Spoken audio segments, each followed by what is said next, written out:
I'm making this video today and I think it's going to be a really short one, but we'll see how it plans out.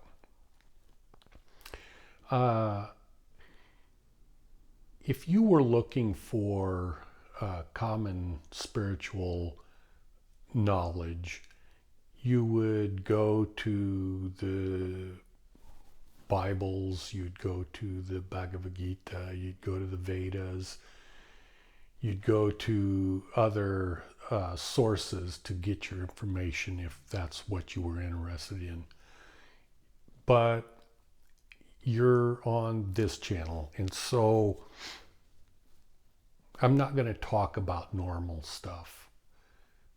I'm never going to talk about normal stuff. There's plenty of sources for normal stuff, and normal stuff is damn good for you to learn prior to delving off into the mystery realities, mystery knowledge that is not commonly understood. So I'm going to talk to you today as if it was a discussion between two people and it's just me. So kind of like soliloquist or something of that nature. Anyways, so the point of this talk today is to speak to you as a spiritually enlightened person like Buddha or like Jesus, but in such a way that now it's the year 2025. And so now we have all the modern conveniences and greater knowledge of things that were not well known even 20, 30 years ago. So that's the way I'm going to talk to you. So let's take into account the concept of death, for instance. People will say, well, I fear death. Or maybe they're spiritually advanced and they go, well, I don't really fear death, but I fear hell, or I fear this or that, or whatever the case may be. But from a fully enlightened point of view, death cannot exist because this doesn't exist. This is an illusion. I would say not really much different from a dream at night.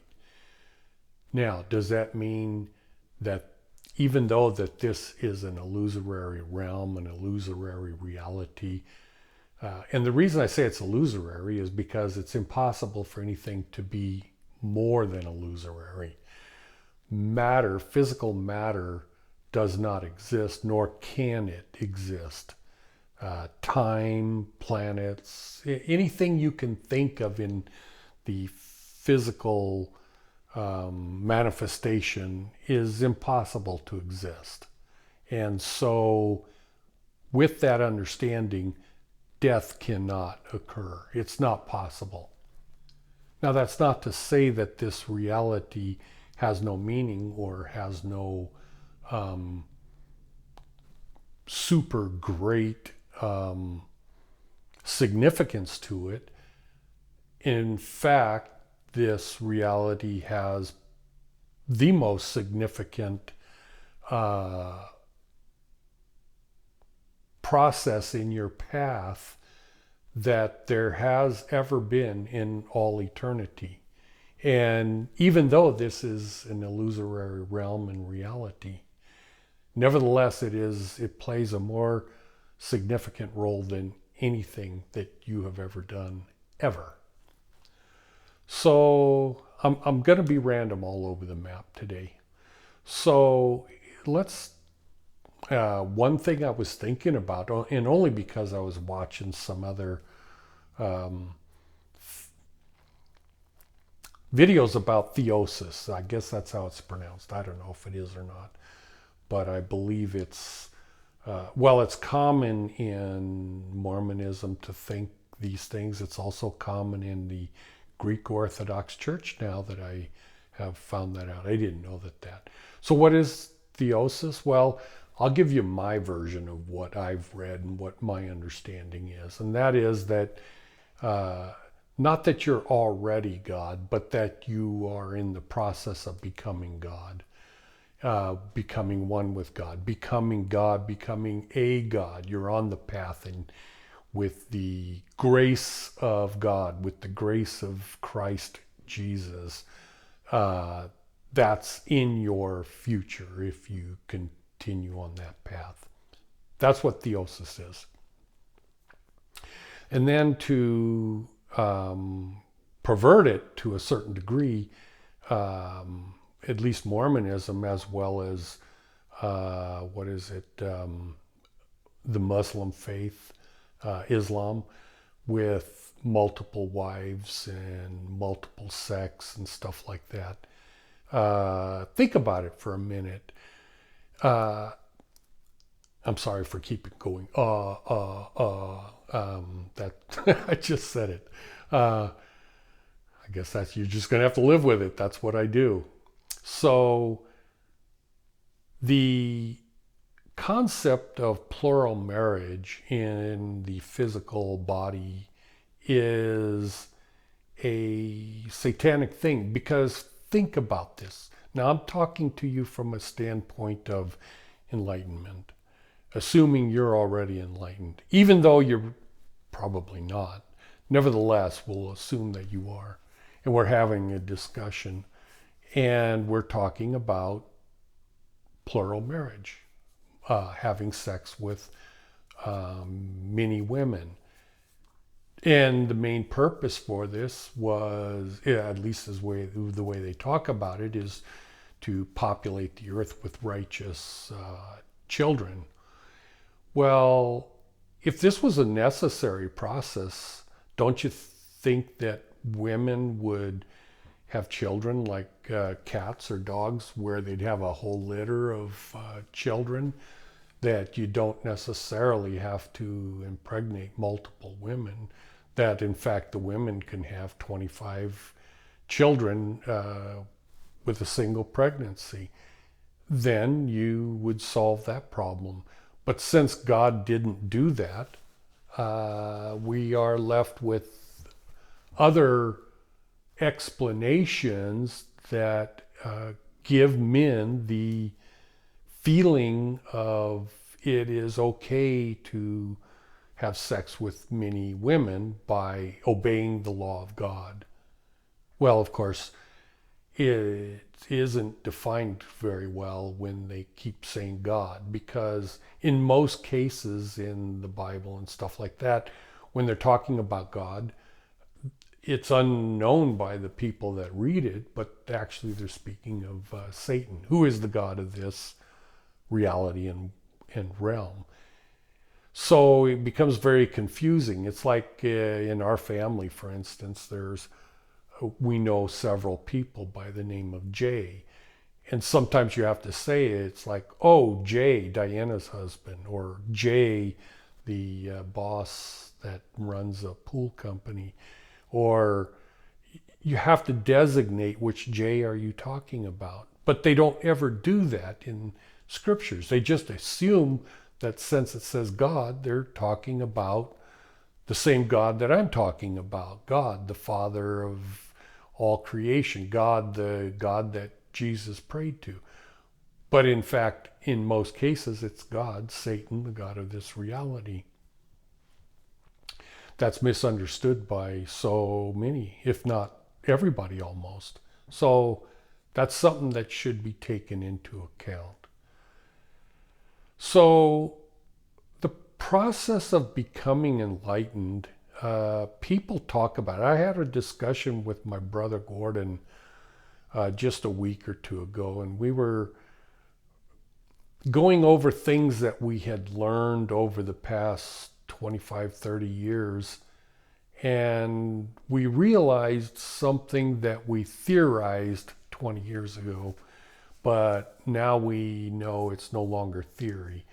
And that is, you can teach someone, and so for right now I'm talking about enlightenment, and I can spell it out to you. I could hand you a flow chart, and explain every detail in every format and crystal clear and say, well, if you do this, then you go here and then you do this. And over here you got to pray and meditate over here and blah, blah, blah, blah, blah. And over here you'll become enlightened. And there will be nothing wrong with the way I'm expressing it, because if a person's enlightened, they know how to become enlightened. If a carpenter knows how to do carpentry, they know how to do carpentry, and they can teach it to somebody else if that somebody else wants to listen intently. Even if a person is not a good teacher, but they are very qualified in their field, they're still able to teach. Even if they're not a good teacher, they're still able to teach. The student would have to compensate for the disability or the inability of the master to be able to teach. So the student, if they really want to know badly enough, they will compensate for that and they will learn because the person knows what they're doing. They are skilled. If it's talking about enlightenment, the same thing holds true.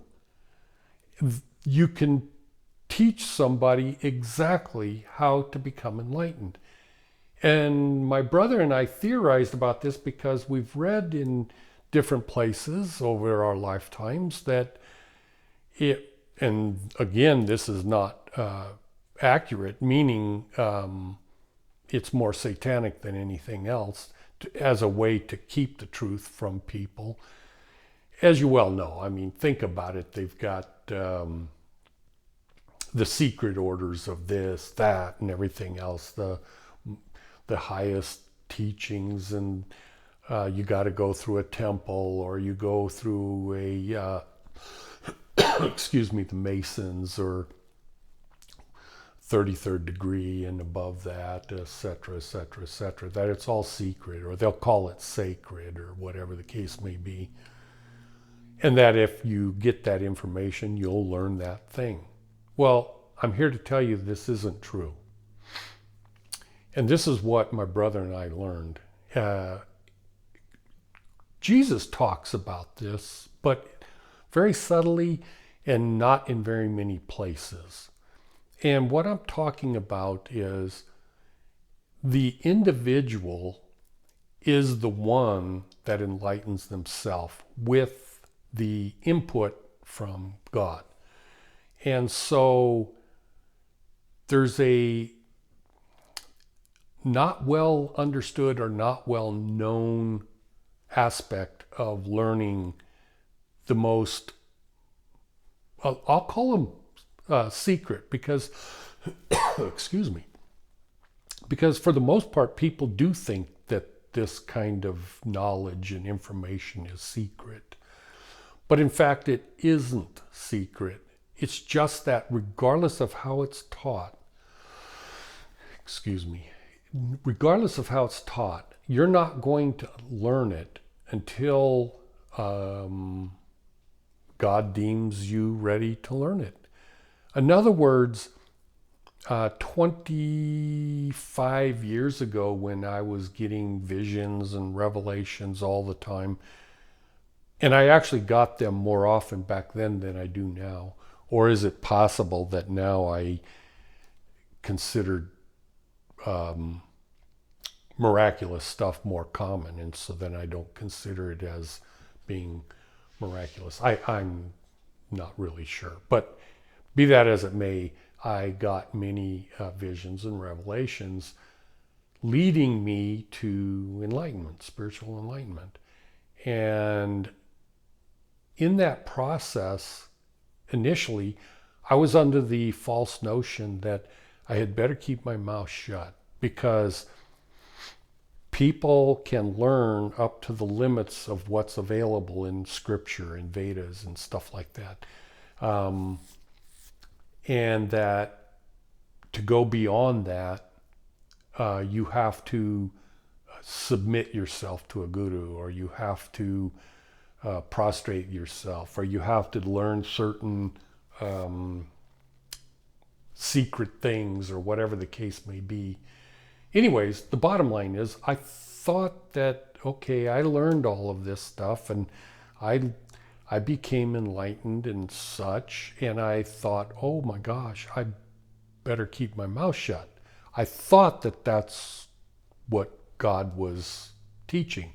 And the reason I thought that is that's pretty much what Satan teaches, that you're not supposed to divulge the um, deep, deep, deep, deep secrets of spirituality, so that you belong to an organization or a sect or whatever. But the truth is, I can teach you everything you need to know, but that doesn't mean you're going to learn it. That's the thing that I'm telling you right now. That's the thing that my brother and I concluded that's absolutely 100% real. That no matter how crystal clear I make it, if God thinks you're not ready for those ultimate truths, you're not going to realize them. You're not ready.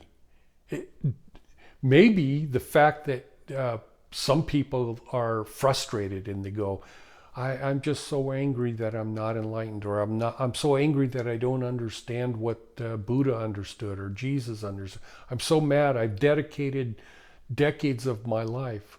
Well, the fact that you're mad or angry or whatever very well may be the hurdle that needs to be overcome before God allows the floodgates of this knowledge to come unto you. Who knows exactly why you are lacking those secrets of knowledge, etc., etc. Who knows why? But the bottom line is even though I'm capable of teaching you, you have to be capable of learning it. And when you go beyond the common understanding, and when I say common, I'm not talking about the uneducated common. I'm talking about the common that have spent at least a decade devoutly studying and praying and fasting and all of these things to learn. They go to temples, they go to getaways, they meditate endlessly. So I'm talking about that as being the common. And then to go above that. To go above that can only happen by the grace of God. It can only happen through the, so to say, the gates of heaven opening, and I mean, like, a thing that comes to my mind is in the scriptures, there's the baptism of Jesus by John the Baptist, and the heavens were opened and a dove came down. Well, they say dove, but I reinterpret that as some sort of a spiritual manifestation took place at that particular time that was observed by John the Baptist as well as Jesus. So Jesus was ready. Some people could say, well, he was ready before he was born. Okay, be that as it may, he was ready at that time too. And so, again, I will reiterate, spiritual enlightenment like Buddha, to make this crystal clear in your mind, it is a very simple thing to understand, but damn near impossible to acquire.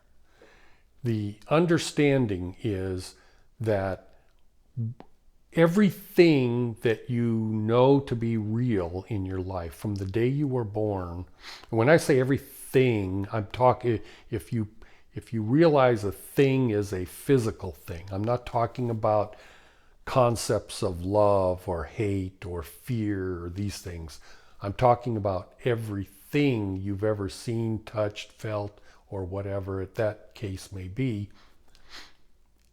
doesn't really exist. It's an illusion. It is created by the mind of God from nothing. And enlightenment is not just knowing that, but experiencing that. And when you experience something, it is phenomenally greater than knowing it. So I've used to use in some of my videos the concept of a lemon. You can know what a lemon is, you can know what it looks like, you can study the trees and everything else. But when you actually taste it and eat it, that it has a entirely different, more profound nature to it than just knowing what a lemon looks like. People can tell you, well, it's tart, well, it's kind of not sweet, but they can explain a million different ways, but until you actually eat one, does it take on the meaning of the taste of a lemon. So in the same way with enlightenment, you can learn that everything is an illusion. You can know that everything is an illusion. You can have the faith that everything's an illusion. You can study everything taught by everyone since before recorded history about what enlightenment is. And you'll get a good picture of it. But that's like looking at the lemon. The tasting of it, eating of it, is enlightenment. And that brings a different level of understanding that is so vastly different. It's inexpressible how vastly more depth, more profound, there's nobody has ever become enlightened and lost enlightenment. So many people talk about it on different channels and stuff like that, and they'll go, well, I had a brief moment of enlightenment and I was meditating and then it left me and I don't like it when it leaves me. These people have never tasted the lemon. They think they have, but they haven't. No one that has ever become enlightened has ever lost it. Never, ever, ever. It is something that cannot be lost. And when you have it, it rearranges everything that you have ever learned about or understood. And your perception of reality has shifted 180 degrees. Your perception is so different. It's just absolutely off the charts crazy. Now again, I can lead you on the path. I can teach you. I can listen to you and give you feedback, what you need to learn and where you need to go. And I can say things just like some of the old ancient gurus of many, many centuries ago or thousands of years ago. And they taught Zen and they taught so many different ways that appeared to be frustrating and stuff like that. I can teach the same thing with feedback from you as to what is you need. But a true spiritual guru that is teaching you personally is always going to teach you things that you don't want to know. And when I say that, I mean like your view, your take, your egoic understanding of something, even though you're unaware that it's your egoic understanding of something, you have this vision of this is what enlightenment is, this is what it's supposed to be, and then you perceive that and then you work towards that, but it isn't that. No one has ever become enlightened and said, oh my gosh, that's exactly what I thought enlightenment would be. No one has ever said that. First off, there's never been more than a handful of enlightened people at any given time anyways. But those that do become enlightened have never, ever said, wow, now I'm enlightened. It's exactly what people defined. It's exactly what I thought it would be. No, doesn't matter how it's defined. And the reason is because no matter how I define it, you're not going to understand it until you're enlightened. There is no possibility of you understanding.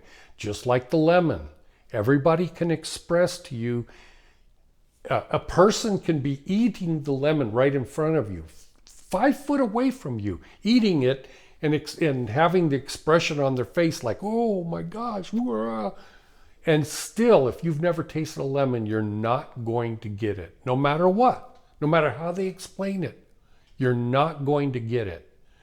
And then when you taste the lemon, you're not going to go, oh, that's exactly what I thought it would taste like. No, you're not going to say that. What you're going to say is, I've been watching for 15 years people eat lemons. I've been listening to people that tell me about lemons. And finally, I ate a lemon and it's nothing like I thought it would be. Enlightenment is the same way. So that's what I'm trying to express. But as all enlightened gurus, they can teach you the path. They can teach you. They can lead you.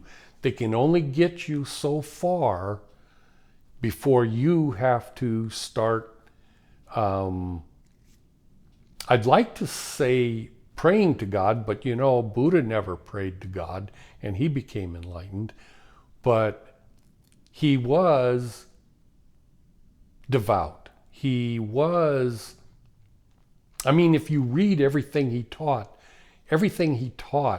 is almost like Jesus in that it is about the love of man.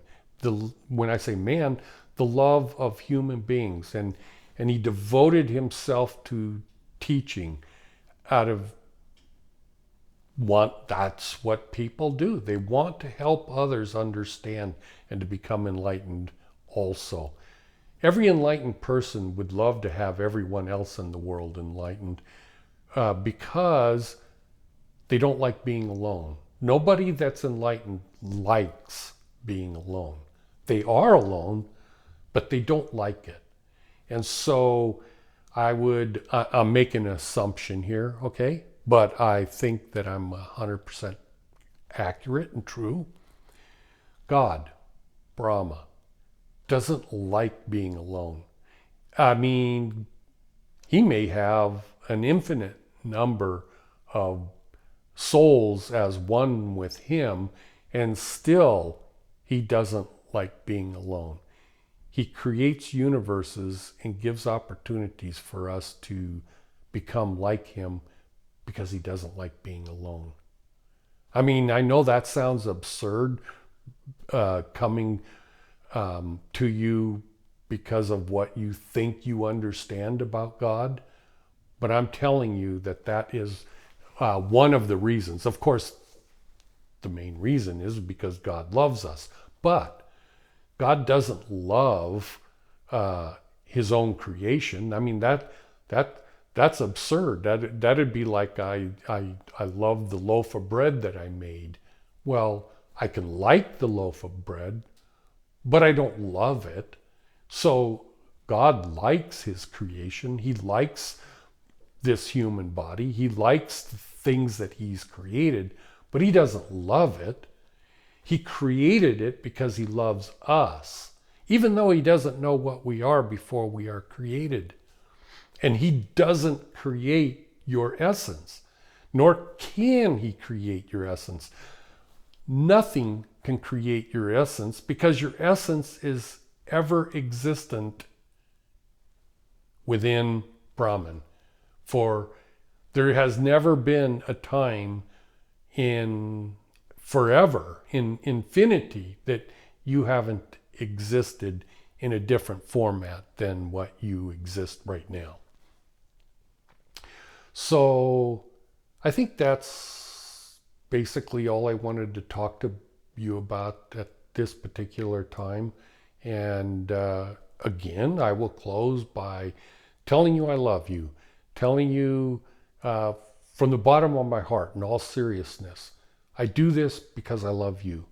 I do this because I want you to become enlightened. I do this because I don't like being alone. I do this because I like the thought of having eternal friends. And you accept to become enlightened because you want to have eternal friends too. And if there's any other desire than that, you're never going to become one with God. The only possible method to become one with God is that you love God, that you love others that are one with God. Short of that, you're never going to become one with God. You can become a God, just like Satan is a God. There's all kinds of different gods, and they will cease to exist within the oneness of God when the kalpa of time is over. But in the meantime, the only way to become one with God is if you love God and you love those that are one with God. And with that, I will close and say thank you for watching. I appreciate it. As always, I pray for you constantly, hoping that God will answer your prayers in mysterious ways, and that you will have good health and safety and blessings that make your life easier. Even though I know that the path to enlightenment is never easy. It's a horrible, miserable, God-forsaking, seemingly path of hideous torture and pain and suffering. And I laugh because I don't know of anyone that ever went on that path that it wasn't horrible. I don't know. I mean, think of Jesus hanging on a cross. Think of Buddha he spent 10 years of the most horrible time of his existence. Seems like everyone has to go through that. Think about in the Bible talking about Job. Anyways, so with that, I will close. Thank you very much, and I will see you later. Bye.